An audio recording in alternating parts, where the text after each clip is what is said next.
Wow, very exciting presentations. Thank you, Italy, and thank you, Shanghai. That certainly wants to make us travel again, I'm sure. And now for our next segment, a special presentation of the 7th edition of the World Tourism Organization, UNWTO, and the Global Tourism Economy Research Center, the GTERC Asia Tourism Trends Report. Each year, the collaboration between the Global Tourism Research Center and the UNWTO has advanced tourism research in the Asia and Pacific region. In the 2020 edition, the UNWTO and GTERC Asia Tourism Trends Report, it examines the measures taken in the region to mitigate the impacts of COVID-19 and promote the recovery. With a featured case study on Macao, it highlights the importance of tourism and community development, focusing on opportunities for rural tourism development. To launch the 2020 edition of the joint UNWTO GTERC publication, Asia Tourism Trends, I am now pleased to introduce Mr. Zhu Shanzhong, Executive Director of the UNWTO.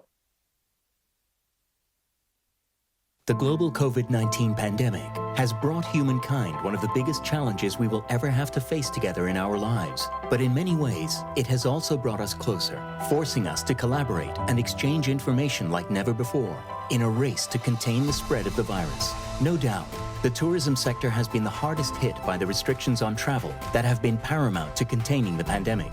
The 7th edition of the World Tourism Organization and Global Tourism Economy Research Center report on Asia Tourism Trends 2020 has been produced under the extraordinary circumstances of the global COVID-19 crisis, with a special focus on mitigation methods, tourism sector recovery, and community development. In the first 6 months of 2020 alone, international tourist arrivals fell by 440 million, with lost revenues of about $460 billion. The latest data suggests that international travel will fall by a total of about 70% this year. As the first region to be hit by the pandemic, Asia and the Pacific experienced the most critical decline, with 72% fewer tourists visiting the region in the first half of 2020.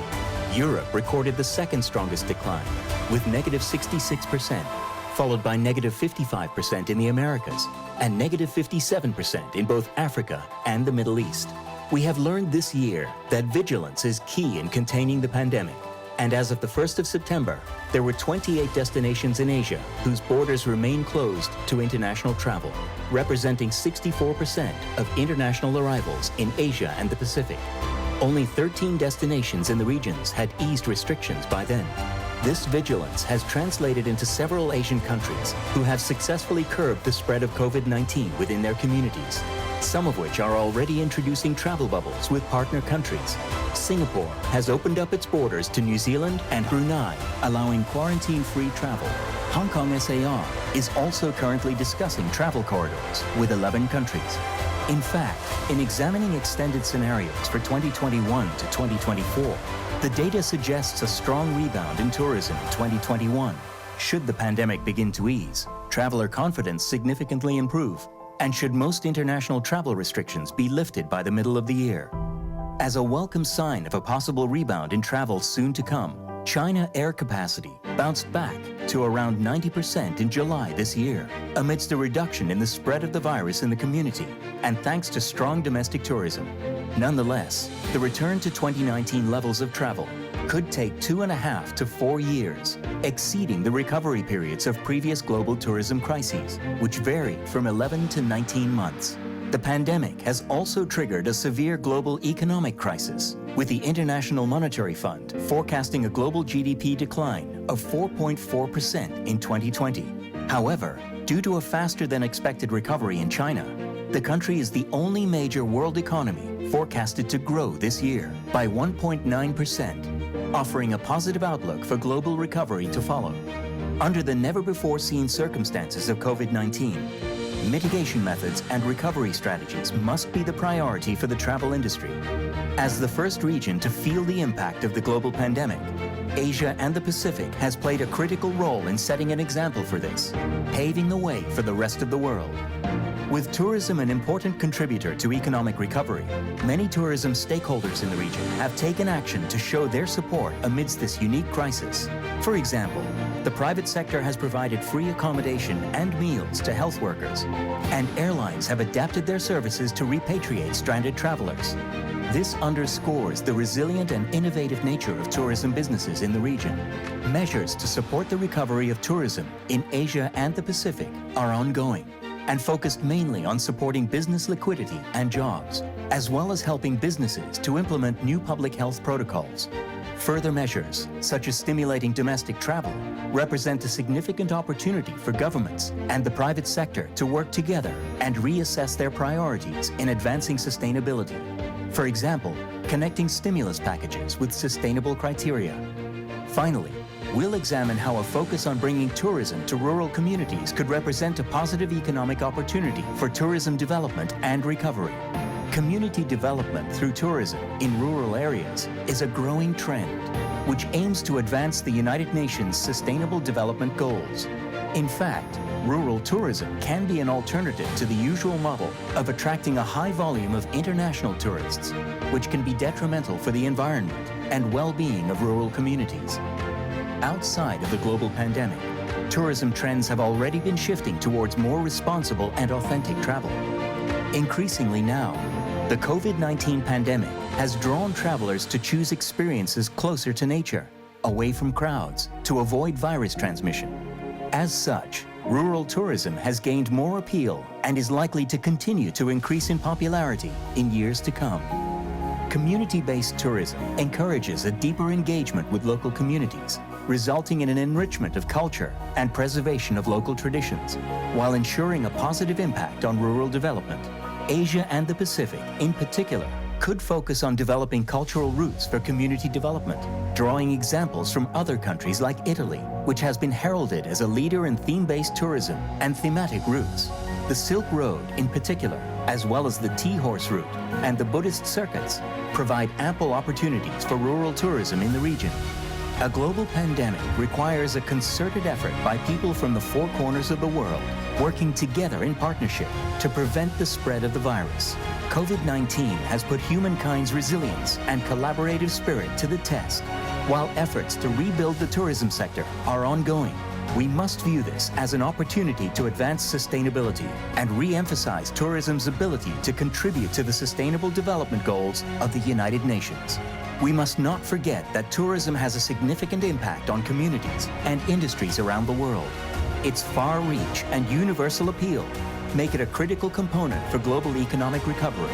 And of course, the concerted global effort that has gone into protecting our tourism industries highlights just that. Our joint research report is intended to be a tool for policymakers, researchers, and the private sector to deepen their understanding of the tourism outlook in Asia and the Pacific, as well as the region's actions for mitigation, recovery, long-term sustainability, and community development.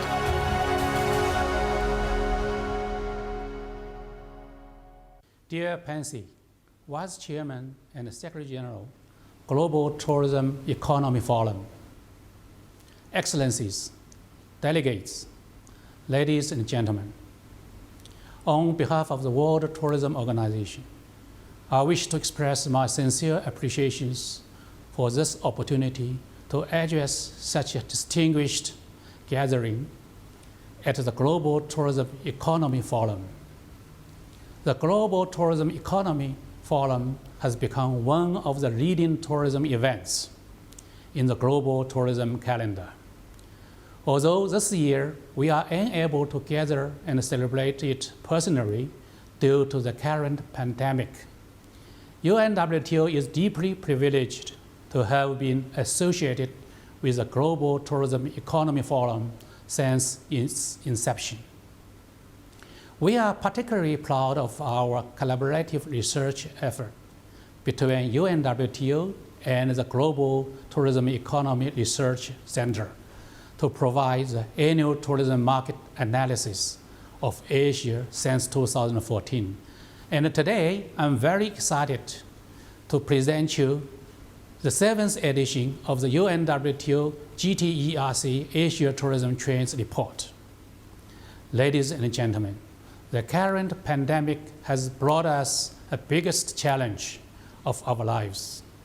Needless to say, the tourism sector has been hit the hardest by the introduction of restriction on travel and unprecedented fall in demand.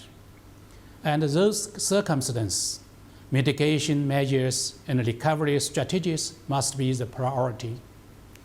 This 2020 report is a special edition aiming at providing insights into the impact of COVID-19 on tourism, as well as the mitigation and recovery efforts made by countries across Asia and the Pacific during this critical period. Furthermore, the report highlights the opportunities for community development through tourism in rural areas. I'm confident that this report would serve us as a valuable guideline to overcome the challenging time together. Ladies and gentlemen, may I conclude by expressing my sincere gratitude to the Global Tourism Economy Research Center and more specifically its chairman, Pansy He, for the unwavering support to advance tourism research in Asia and the Pacific. I wish you all a very successful Global Tourism Economy Forum 2020. Thank you.